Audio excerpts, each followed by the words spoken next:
Hello student, आप सब कैसे हो। आई होप आप सब अच्छे होंगे।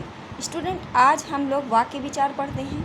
वाक्य विचार देखने में तो सरल लगता है, लेकिन अगर इसे हम गौर से नहीं समझते तो ये हमसे कभी नहीं बनता। इसलिए इसे ध्यान से पढ़ना और सुनना होता है, समझना होता है। तो वाक्य से पहले हम आते हैं वर्ण में। वर्ण होता है, वर्ण क्या है? वाक्य की सबसे छोटी इकाई है, और जब दो वर्ण मिलते हैं तो एक शब्द बनता है, और शब्दों के सार्थक समूह को हम वाक्य कहते हैं। ठीक, ये इसकी परिभाषा है। सार्थक शब्दों के समूह को वाक्य कहते हैं।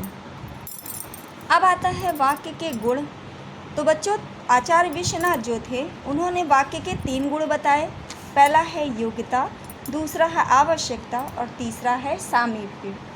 अर्थात विश्वनाथ जी कहते थे योग्यता, आसक्ति अर्थात सामीप्य, और इसके साथ साथ जो हमारी आवश्यकता होती है उससे मिलके उनके गुणों के कारण क्या बनता है? वह शब्दों का समूह बनता है, उसे हम वाक्य कहते हैं।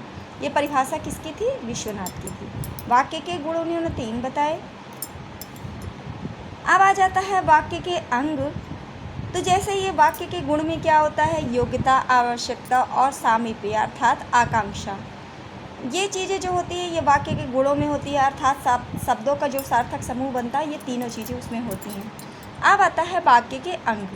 तो वाक्य के 2 अंग हैं। पहला है उद्देश्य, दूसरा है विधेय। उद्देश्य को हम कर्ता भी कहते हैं और विधेय को हम क्रिया कहते हैं।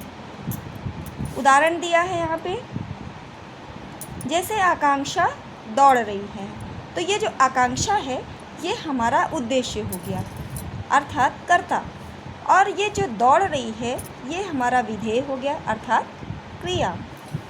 तो आया ना वाक्य के अंग, उद्देश्य और विधेय अर्थात कर्ता और क्रिया। वाक्य के भेद देखते हैं। अब यहीं से आपकी डिफ़िकल्टी चालू होती है, शुरू होती है। वाक्य के भेद, वैसे वर्गीकरण जो होता है 2 आधार पे किया जाता है। पहला है रचना के आधार पे, दूसरा है अर्थ के आधार पे। तो बच्चों, रचना के आधार पे वाक्य के 3 भेद होते हैं, सरल, संयुक्त, मिश्रित। और अर्थ के आधार पे वाक्य के 8 भेद होते हैं, जिसमें निषेधात्मक, प्रश्नवाचक, संदेहवाचक, शब्दशः, ऐसे ही बहुत सारे होते हैं। इसी प्रकार एक और होता है वाच्य के आधार पे।